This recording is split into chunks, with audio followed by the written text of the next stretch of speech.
Rebirth എന്ന YouTube ചാനലിലേക്ക് എല്ലാവർക്കും സ്വാഗതം.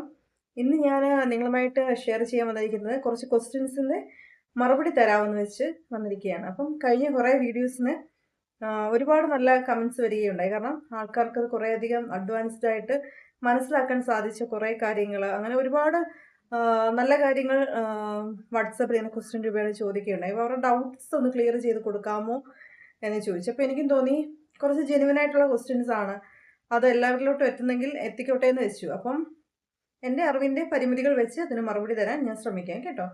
അതായത് മെഡിറ്റേഷൻ, ഞാൻ എപ്പോഴും പറയാറുണ്ട്, മാഡം എല്ലാ വീഡിയോസിലും പറയാറുണ്ടല്ലോ മെഡിറ്റേഷനെ കുറിച്ച്. മെഡിറ്റേഷനിലോട്ട് വരുന്ന സമയത്ത് ക്ഷേത്രത്തിൽ പോകാനുള്ള ടെൻഡൻസി, അല്ലെങ്കിൽ ആരാധനാലയങ്ങളിൽ സ്ഥിരമായി പോയിക്കൊണ്ടിരുന്ന ആൾക്കാർക്ക് അത്തരത്തിൽ പോകാനുള്ള ഒരു ടെൻഡൻസി കുറയുന്നു. മെഡിറ്റേഷൻ ചെയ്യുന്ന സമയത്ത് ഇങ്ങനെയൊരു ഫീലിങ്സ് തോന്നാനുള്ള കാരണം എന്താണെന്ന് ക്വസ്റ്റ്യൻസ് വരികയുണ്ടായി. അതിൻ്റെ കാരണം, മെഡിറ്റേഷൻ എന്ന് പറയുമ്പോൾ ഉള്ളിലുള്ള ശക്തിയെ തിരിച്ചറിയുക. നിങ്ങളുടെ ഉള്ളിലുള്ള ശക്തിയെ നിങ്ങൾ തിരിച്ചറിയുക. നിങ്ങളുടെ സോളിനെ തിരിച്ചറിയുന്നു. കാരണം നമുക്ക് നമ്മുടെ എനർജി എന്താണ് എന്ന് അറിയാതിരുന്ന ഒരു അവസരത്തിൽ നമ്മൾ എനർജി റിസീവ് ചെയ്യാൻ വേണ്ടി, അല്ലെങ്കിൽ പോസിറ്റീവ് എനർജി റിസീവ് ചെയ്യാൻ വേണ്ടി നമ്മൾ ക്ഷേത്രത്തിലേക്കോ അല്ലെങ്കിൽ മറ്റുള്ള ആരാധനാലയങ്ങളിലേക്കോ പോകാറുണ്ട്. പക്ഷേ മെഡിറ്റേഷനിലോട്ട് വരുന്ന സമയത്ത് നമ്മുടെ ഉള്ളിലുള്ള എനർജിയെ നമ്മൾ തിരിച്ചറിയുകയാണ്. അപ്പം അത്തരത്തിൽ എനർജിയെ തിരിച്ചറിയുന്ന ഒരു സമയത്ത് നമുക്ക് അധികം ആരാധനാലയങ്ങളിലോട്ട് പോകാൻ തോന്നാറില്ല. കാരണം നമ്മൾ ഇരിക്കുന്നിടം തന്നെ ഒരു ക്ഷേത്രമായി മാറുകയാണ്. നമ്മുടെ ശരീരം ഒരു ദേവാലയമായിട്ട് മാറുന്ന ഒരു മൊമെൻ്റാണ് മെഡിറ്റേഷൻ എന്ന് പറയുന്നത്. ആത്മാവ് ഈശ്വരനായും ദേഹം ദേവാലയമായും ശ്വാസത്തെ ഗുരുവായും കാണുന്നതാണ് സഹജമായ ശ്വാസത്തിൽ ശ്രദ്ധിച്ചിരിക്കുന്ന മെഡിറ്റേഷൻ എന്ന് മുൻപത്തെ പല വീഡിയോകളിലും ഞാൻ പറയുകയുണ്ടായി. അത് ആനാപാനസതി ധ്യാനത്തിൽ പറയുന്ന ഒന്നാണ്. അത് നമ്മുടെ ജീവിതത്തിൽ ഫോളോ ചെയ്യുന്നത് വഴി നമുക്ക് നമ്മുടെ ജീവിതത്തിൽ ഉണ്ടാകുന്ന ഒരു ആത്മസംതൃപ്തിയുണ്ട്, പരമമായ ആനന്ദത്തെ തിരിച്ചറിയുന്ന ഒരു മൊമെന്റ്. അതാണ് മെഡിറ്റേഷൻ കൊണ്ട് ഉദ്ദേശിക്കുന്നത്.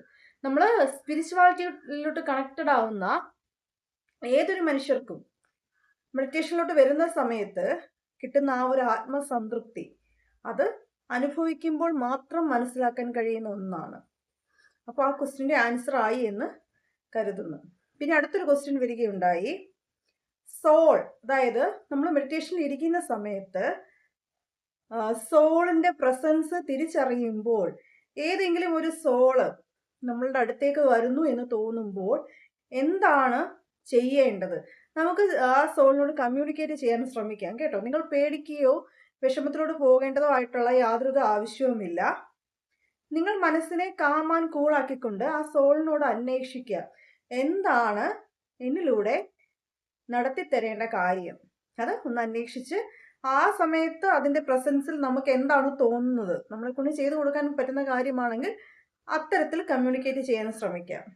സോ അതിനെയും ആൻസറായി എന്ന് കരുതുന്നു. പിന്നീട് ഒരു ക്വസ്റ്റ്യൻ വരികയുണ്ടായി, ഹീലിംഗ് ടൈമിൽ എന്തെങ്കിലും സോളുകൾ മുന്നിലിരിക്കുന്ന ക്ലയൻറ്റിനെ ബുദ്ധിമുട്ടിക്കുന്നു എന്ന് തോന്നുമ്പോൾ ഹീലിംഗിൽ എന്താണ് എക്സ്പീരിയൻസ് എന്ന്. സോ അതിൻ്റെ ഒരു എക്സ്പീരിയൻസ് പറയാനാണെങ്കിൽ, ഇന്നലെ എനിക്ക് അത്തരത്തിലൊരു അനുഭവം ഉണ്ടായൊരു ദിവസമായിരുന്നു. കാരണം ഒരു ഹീലിംഗ് ടൈമിൽ എനിക്ക് മറ്റൊരു സോള് ആ ശരീരത്തിൽ ഉണ്ടെന്ന് മനസ്സിലായ ഒരു മൊമെൻറ്റിൽ എനിക്ക് ആ സോളിനോട് കമ്മ്യൂണിക്കേറ്റ് ചെയ്ത്, ഡിസ്റ്റൻസ് ഹീലിംഗ് ആയിരുന്നു ഞാൻ ചെയ്തത്. അപ്പോൾ ആ സോളുമായിട്ട് കമ്മ്യൂണിക്കേറ്റ് ചെയ്തുകൊണ്ട് ആ സോളിനെ ആ ശരീരത്തിൽ നിന്ന് മാറ്റിയെടുക്കാൻ ഏകദേശം ഞാൻ 1.25 മണിക്കൂറോളം ടൈം എടുത്ത ഒരു ഹീലിംഗ് ആണത്. അപ്പോൾ അത് എനിക്ക് സാധിച്ചു.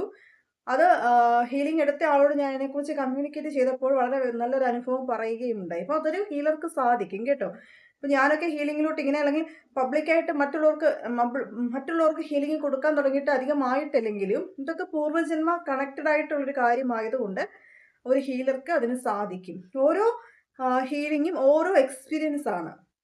ഇത്രയും നാൾ ഞാൻ എടുത്ത ഒരു ഹീലിംഗ് പോലും ഒരേ സിമിലാരിറ്റിയോടുള്ള എക്സ്പീരിയൻസ് ആരും ഷെയർ ചെയ്യുന്നില്ല. എല്ലാവരോടും ഞാൻ ചോദിക്കും, ഹീലിംഗിന് ശേഷം എങ്ങനെയുണ്ടായിരുന്നു, ബോഡിയിൽ അനുഭവപ്പെട്ടോ, ആ ഒരു എനർജി പാസ് ചെയ്യുന്നത് അനുഭവപ്പെട്ടോ എന്ന് ചോദിക്കുമ്പോൾ ഓരോരുത്തരുടെയും എക്സ്പീരിയൻസ് ഓരോ രീതിയിലാണ്. ഹീലിംഗിൽ അത് സാധ്യം ആകുന്ന ഒരു കാര്യമാണ്. അത്തരത്തിലൊരു സോള് ബുദ്ധിമുട്ടിക്കുന്നുവെങ്കിൽ നമുക്ക് ഹീലിംഗിൽ അതിനെ മാറ്റാൻ പറ്റും. സോ അതിൻ്റെ ആൻസറുമായെന്ന് വിചാരിക്കുന്നു. അടുത്തൊരു ക്വസ്റ്റ്യൻ വരികയുണ്ടായി, ആത്മഹത്യ പോലെയുള്ള കാര്യങ്ങൾ ചെയ്യാനുള്ള ടെൻഡൻസി ഇപ്പോൾ ഉള്ള ഈ ഒരു സമൂഹത്തിൽ കൂടിക്കൂടി വരുന്നു. അതിൻ്റെ കാരണം എന്താണ്? ഇത് ചോദിക്കുന്ന വ്യക്തി വിശദമായിട്ട് എഴുതിയിട്ടുണ്ട്. കുറെ അധികം നാളുകളായിട്ട് ഈ വ്യക്തിക്ക് സൂയിസൈഡ് ചെയ്യണം എന്നുള്ളൊരു തോന്നൽ വരുന്നുണ്ട്. അപ്പോൾ അത്തരത്തിൽ തോന്നൽ വരുന്ന സമയത്ത് ആ വല്ലാത്തൊരു ഒരുപാട് സിറ്റുവേഷൻ നെഗറ്റീവായിട്ട് ചുറ്റും സംഭവിക്കുന്നത് കൊണ്ട് മാത്രമല്ല, വെറുതെ ഇരിക്കുന്ന സമയത്തും ഇതേ തോന്നലുകൾ അനുഭവപ്പെടുന്നു എന്ന്. അപ്പോൾ ഇത് എനിക്ക് തോന്നുന്നു ഇതിപ്പോൾ ഒരുമാതിരി എല്ലാവർക്കും ഈ ഒരു ഫീലിങ്സ് കിട്ടി തുടങ്ങിയിട്ടുണ്ട്, അല്ലെങ്കിൽ അത്തരത്തിലുള്ള ചിന്തകൾ എല്ലാവരിലേക്കും കടന്നു വരുന്നു. അതിൻ്റെ ഒരു പ്രധാന കാരണം ഇപ്പം സംഭവിച്ചുകൊണ്ടിരിക്കുന്ന ഒരു ചേഞ്ചസ് ഉണ്ട്. അതായത് നമ്മുടെ യൂണിവേഴ്സിൽ വലിയൊരു ചേഞ്ചസ് നടന്നുകൊണ്ടിരിക്കുകയാണ്. അപ്പം ഒരുപാട് ആൾക്കാർ നെഗറ്റീവ് എനർജിയുടെ അട്രാക്ഷനിൽ പെട്ട് ഒരുപാട് പേര് സൂയിസൈഡ് അറ്റംപ്റ്റ് ഒക്കെ ചെയ്യുന്നു. അപ്പോൾ ഒരുപാട് സോളുകൾ നമ്മുടെ ചുറ്റിനും ദുരാത്മാക്കളായിട്ട് അലഞ്ഞു തിരിഞ്ഞ് നടക്കുന്നു.